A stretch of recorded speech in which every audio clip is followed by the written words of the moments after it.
이제 오늘 우리가 함께 보는 역대상 11장 1절부터 9절까지는 이스라엘 역사 가운데 아주 중대한 전환점이자 하나님이 친히 세우시는 왕국의 출발점을 보여주고 있습니다. 이 사무엘서를 통해서 다윗의 이야기나 왕이 되는 과정을 이미 자세히 서술되어져 있지만 역대기의 저자는 다시금 이 장면을 정리해서 보여주고 있는데요. 그러나 그 방식은 조금 사무엘상과 좀 다릅니다. 단순히 정치적인 정권 교체나 인간적인 업적이 아니라 하나님의 약속과 주권 속에 이루어진 하나님 나라의 시작을 보여주고 있는데 초점을 맞추고 있다라는 거죠. 이 본문을 따라가 보면 세 가지의 장면이 우리의 눈앞에 펼쳐지고 있습니다. 첫 번째로 다윗의 즉위인데요. 사울이 죽고 혼란스러웠던 시기에 이스라엘 모든 지파가 자발적으로 헤브론으로 나오는 장면이 등장하고 있죠. 1절부터 2절을 보면 그들은 다윗에게 이렇게 말하고 있습니다. 온 이스라엘이 모여서 다윗을 보고 이르되 우리 왕에 가까운 혈족이니이다. 전에 곧 사울이 왕이 되었을 때에도 이스라엘을 거느리고 출입하게 한 자가 왕이시었고 왕의 하나님 여호와께서도 왕에게 말씀하시기를 내가 내 백성 이스라엘의 목자가 되며 내 백성 이스라엘의 주권자가 되리라 하셨나이다 하니라. 이렇게 이야기하면서 나타났는데 다윗은 세 가지 이유로 왕이 되었다라고 이미 밝혀주고 있는 것이죠. 혈연적인 연결을 이제 두고 있고요. 과거의 리더십 그리고 하나님의 명확한 말씀 이것으로 인하여서 이 다윗이 왕이 되어야 한다는 것을 보여주고 있습니다. 이 세 가지 이유로 다윗은 왕으로 추대되고 있고요. 또 이에 백성들은 다윗과 언약을 맺었고 여호와 앞에서 그를 왕으로 삼게 되는 장면이 등장하고 있죠. 결국 이 장면은 단순한 정치적인 승계가 아니라 하나님 앞에서 세워지는 언약 공동체의 재출발을 의미하고 있는 것입니다. 두 번째로 이제 오늘 본문을 보면 이제 어떤 내용이 있냐면 예루살렘의 정복을 보여주고 있는데요. 왕이 된 다윗은 가장 먼저 한 것이 있는데 바로 여부스 족속이 점령하고 있던 예루살렘, 시온 산성을 정복한 일이었습니다. 사실 여부스는 이전까지 그 어떤 지파도 정복하지 못했던 난공불락의 성이었습니다. 예루살렘은 이 헤브론으로 북쪽 3km, 해발 780m의 구릉으로서 여부스족 성읍이 있었는데 베냐민 지파에게 분배되어서 여호수아 당시 유다와 베냐민이 이제 많은 점령을 시도했지만 이 다윗 때까지 여부스 족속을 완전히 쫓아내지는 못하게 된 것이죠. 그러나 다윗이 이제 오늘 본문을 보면 그 요새를 점령하게 되었고 그 성을 다윗성이라고 이름지면서 바로 그곳이 이스라엘의 중심 도시로 삼게 된 것입니다. 그리고 이 과정에서 요압이 첫 번째로 공격에 나서면서 군대 지휘관의 역할을 맡게 되었고 9절을 보니까 다윗의 삶에 대해서 이렇게 표현해주고 있죠. 함께 다 같이 읽도록 하겠습니다. 시작. 만군의 여호와께서 함께 계시니 다윗이 점점 강성하여 가니라. 아멘. 예루살렘 정복과 다윗선 중수는 다윗 왕조의 견고한 기초가 되었고요. 이거는 즉위와 마찬가지로 만군의 여호와가 다윗과 함께 하신다라는 증거를 보여주고 있는 것입니다. 결국 다윗이 강해졌던 이유는 바로 여호와 하나님이 함께 하셨기 때문이다라고 성경은 가르쳐주고 있다라는 거죠. 세 번째로 이제 오늘 본문의 내용을 보면요. 이 마지막 내용이 뭐냐면 이 충성된 용사들의 부용담과 헌신이 등장하고 있는데요. 이 다윗은 매우 강력한 왕으로서 이 다윗 왕국을 세워나가게 되었습니다. 그러면 과연 그 일이 혼자서만 가능한 일이었을까요? 그렇지 않았겠죠. 왕국이 강성해지는 데 있어서 이 다윗의 곁에는 충성된 용사들이 있었는데 그 중에서도 특별하게 3명의 용사라고 불리는 자들이 있었습니다. 그래서 보면은 여기 본문에 보면은 이 야소부암이 등장하는데 야소부암은 창 하나로 이 300명을 무찔렀고 엘르아살은 전열이 무너지는 순간에도 홀로 싸워서 블레셋을 무찔렀다라고 가르쳐주고 있습니다. 또한 본문에 등장하지 않지만 누가 있냐면 이 삼마라는 인물도 있었는데요. 이 사무엘하 23장을 보면 그는 블레셋 사람들의 사기가 강해져서 백성들이 도망칠 때 홀로 그들을 막아선 인물로 아주 강력한 그런 힘을 가진 용사로서 가르쳐주고 있습니다. 그리고 무엇보다 이 3명의 용사가 이 다윗에게 있어서 굉장히 충성스러운 인물이었다라는 것을 증명하는 가장 깊은 사건이 오늘 본문 15절부터 나오고 있는데 다윗이 이제 아둘람 산성에 머물면서 이 블레셋과 대치하던 중이었죠. 근데 이때 다윗이 다음과 같이 이 목마름을 호소하게 됩니다. 베들레헴 성문 곁 우물물을 누가 내게 마시게 할꼬 이렇게 이야기했는데요. 그래서 이 이야기를 들었던 세 명의 용사가요, 이 목숨을 걸고 적진을 돌파하여서 이 물을 길어오는 아주 놀라운 장면이 등장하고 있죠. 그러니까 다윗이 목마르다 하니까 그 목마름을 해결하기 위해서 적진을 아주 뚫고 들어가가지고 물을 길러오는 이들의 모습들을 볼 수가 있습니다. 굉장히 무모한 행동처럼 보이기도 하지만 그들의 다윗을 향한 충성심과 희생 정신과 용맹함이 아주 엄청나다라는 것을 보여주고 있는 장면인데, 그러나 이때 왜 다윗이 또 아주 대단한 모습을 보입니다. 그 물을 마시지 않고 이렇게 말하고 있죠. 19절에 보니까 이르되 내 하나님이여 내가 결단코 이런 일을 하지 아니하리이다. 생명을 돌아보지 아니하고 갔던 이 사람들의 피를 어찌 마시리까 하고 그들이 자기 생명도 돌보지 아니하고 이것을 가져왔으므로 그것을 마시기를 원하지 아니하니라. 세 용사가 이런 일을 행하였더라 라고 하면서 이 다윗도 아주 위대한 인물이라는 것을 성경은 강조해주고 있습니다. 그들이 떠왔던 물은요, 단순한 물이 아니라 아주 목숨을 건 충성의 상징이고 다윗은 그 충성을 하나님께 올려드리고 있는 것이겠죠. 이 다윗 왕은 부하의 생명을 자신의 편의를 위해 사용하지 않았고요. 그것을 아주 거룩하게 여기면서 하나님께 바치는 그런 내용들을 우리는 보고 있습니다.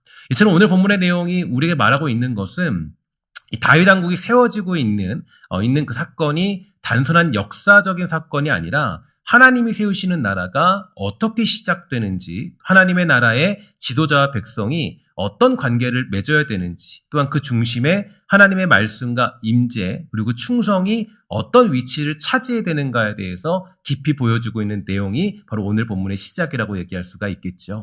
이처럼 이 자신의 정체성을 회복한다는 것은 굉장히 중요한 것이라고 얘기할 수가 있을 텐데, 이 정체성을 회복하게 되면 인생이 달라지고 삶이 달라지게 되는 것입니다. 그러면 오늘 본문을 통해서 저와 여러분들이 회복해야 될 그리스도인의 정체성은 과연 어떤 것들이 있을까요? 첫 번째로 우리는 이 하나님의 자녀라는 정체성을 회복해야 될 텐데요. 그리스도인의 정체성은 무엇보다 이 하나님과의 관계에서 출발하고, 신앙은 단지 종교적인 활동이나 의무를 수행하는 삶이 아니라 하나님의 사랑 안에 거하는 자로서의 존재 그 자체를 의미하는 것입니다.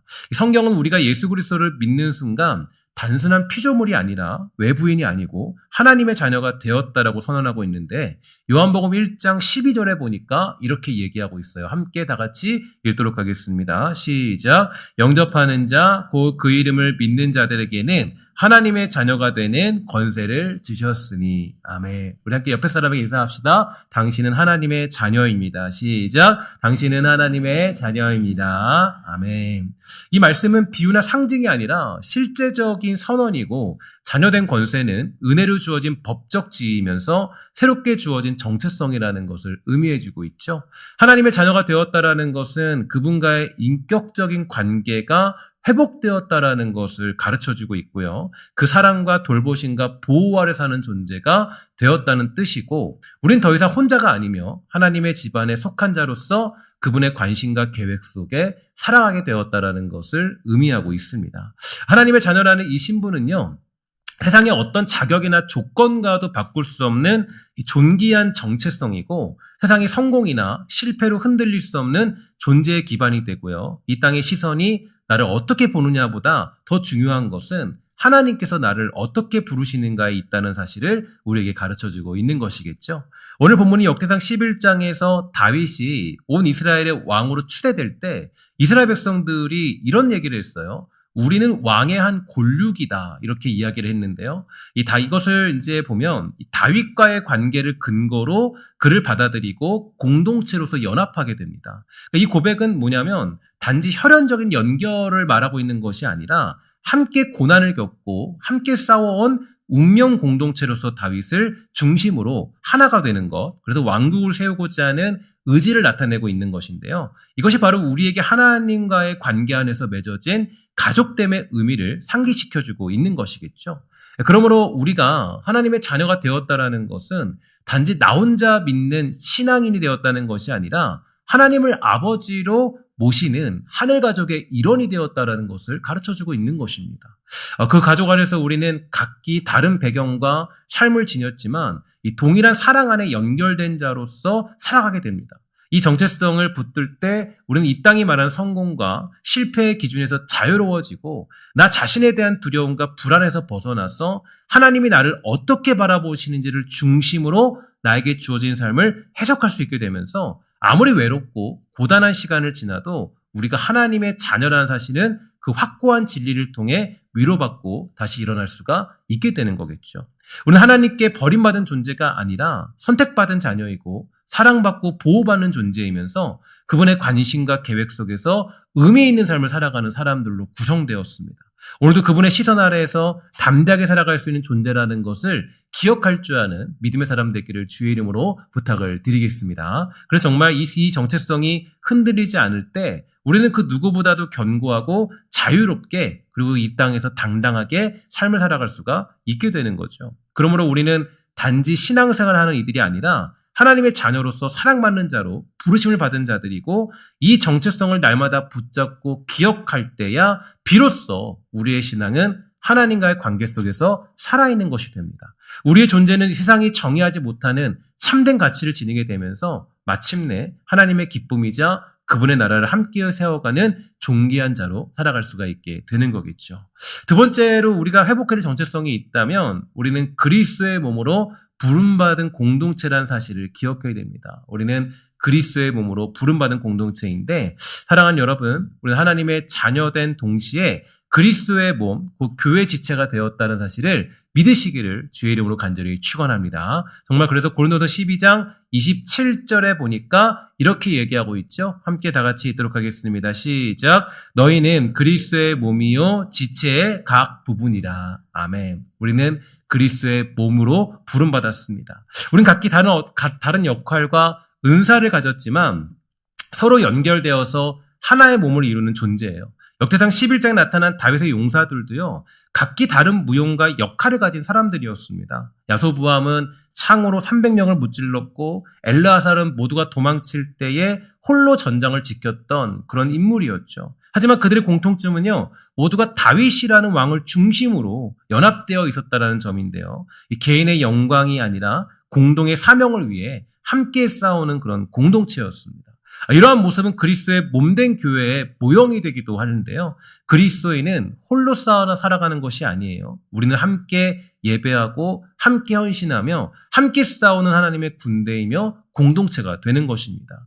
각 사람의 역할은 다르지만 한 몸을 이루는 지체로서 그 정체성은 모두에게 동일한데 우리가 그리스도의 몸이라는 사실을 기억할 때 우리는 서로를 경쟁자로 여기지 않고 동역자로 받아들일 수가 있게 되는 것입니다. 그러니까 분열이 아닌 연합, 비난이 아닌 격려, 무관심이 아닌 책임이 우리 공동체 안에 자리 잡게 될 수 있다라는 거죠. 특히 팀 켈러 목사님의 이야기를 좀 들어보면 이렇게 이야기하셨습니다. 교회는 복음으로 묶인 상호 의존적인 공동체다. 교회라는 곳은 복음으로 묶여있는 공동체인데 이게 되게 중요한 사실이죠. 그러니까 교회라는 곳은 우리가 그냥 어떤 상호 이익을 위한 공동체가 아니라 우리는 복음으로 묶인 공동체라는 겁니다. 다시 말해서 교회라는 건 단순히 예배 참석자들의 모임이 아니라 서로 연결되어 있는 의존적인 유기체인데 이 팀켈러 목사님의 센터 처치라는 굉장히 유명한 책이 있어요. 이 책을 보면 이렇게 얘기해주고 있습니다.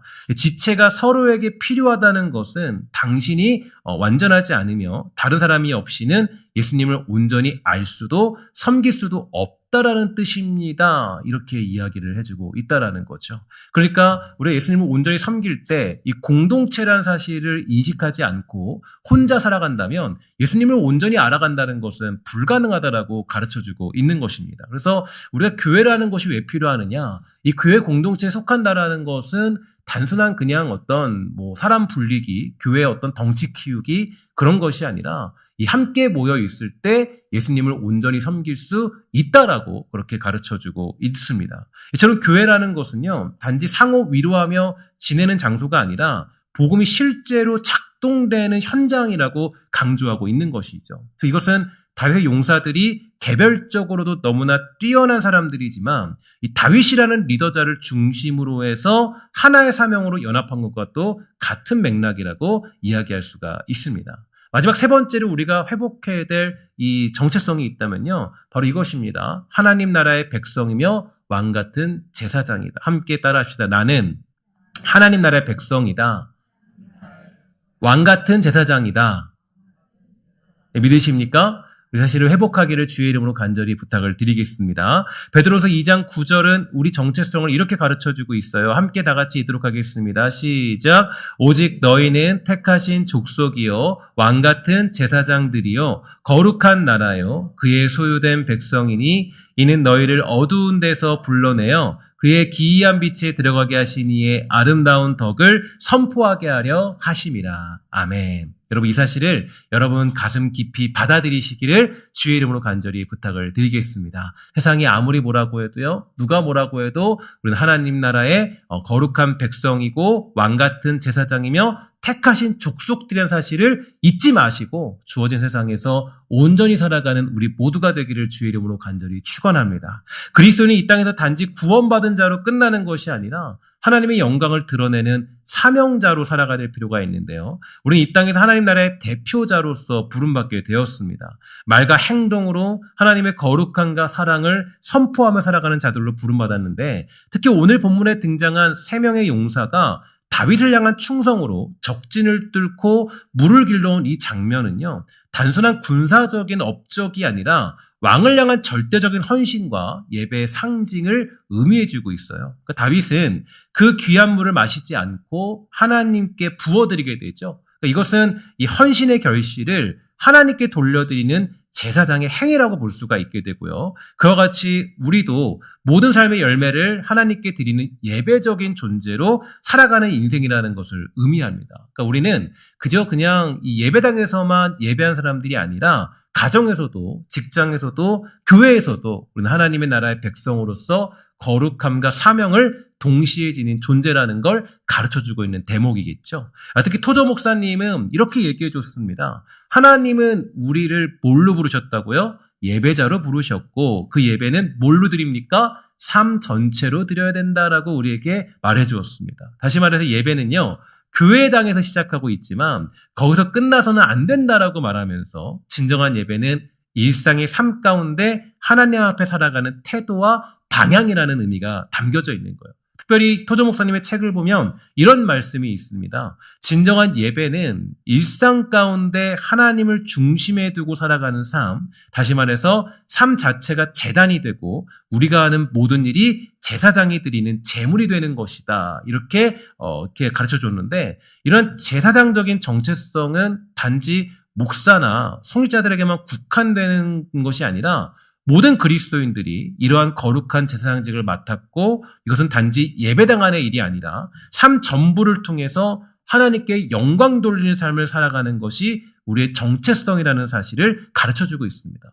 특히 오늘 본문에서 다윗은 단순한 인간적인 감동이 아니라 이것은 너무나 거룩해가지고 내 소유가 될 수 없다라는 인식을 가지고 있는데요. 그 마음으로 물을 여호와께 부어서 제물로 드리게 됩니다. 그리고 토저는 이와 같은 태도를 하나님 앞에 살아가는 사람의 반응, 즉 예배자의 반응이라고 불렀는데 토저 목사님의 이야기를 보면 이렇게 표현하고 있어요. 하나님 앞에서 산다라는 것은 모든 것을 그분께 돌려드리는 것이고 내 시간도 내 성공도 내 눈물도 주님께 돌려드리는 것이다. 그러니까 우리의 정체성 중에 가장 중요한 것은 바로 예배자로 부름받았다는 사실을 기억할 필요가 있는 것이에요. 나에게 주어진 예배자의 모습들, 그러니까 내가 이 땅에서 그냥 여기 교회에서만 예배자가 아니라 나에게 주어진 삶 가운데 주님을 향한 그런 예배자의 삶을 살아가는 모습들, 내가 정말 가진 시간과 성공과 눈물도 하나님 것입니다라고 고백하는 그 자세가 오늘 본문 가운데 등장하고 있다라는 거예요. 사실은 이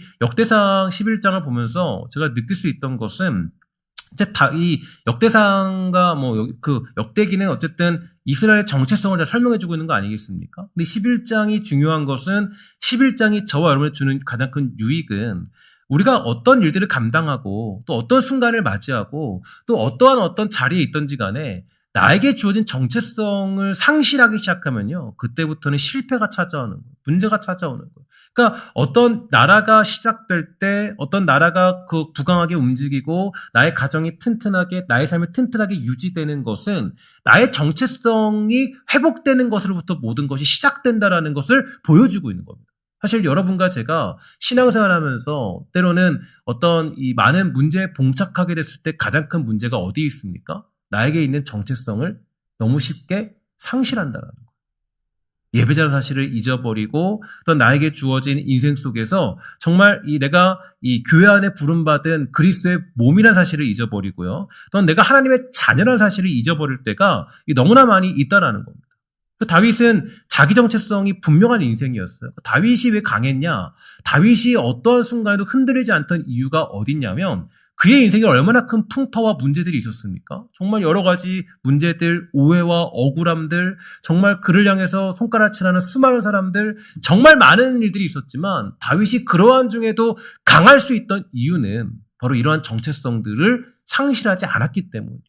언제나 어떠한 순간에도 자신이 예배자라는 사실을 잊지 않았고 하나님의 자녀됨을 잊지 않았고 또 하나님 안에서 한 공동체라는 사실을 잊지 않았어요. 그 아들랑굴의 여정을 보세요. 그 아들랑굴에서 400명의 사람들과 함께 지내면서 그 지냈던 모습들, 억울한 자들, 환난당한 자들, 정말 빚진 자들 다 모였을 때 그들을 내쫓지 않았습니다. 왜냐하면 한 공동체라는 사실을 알았기 때문이에요. 아무리 힘들게 만들어도.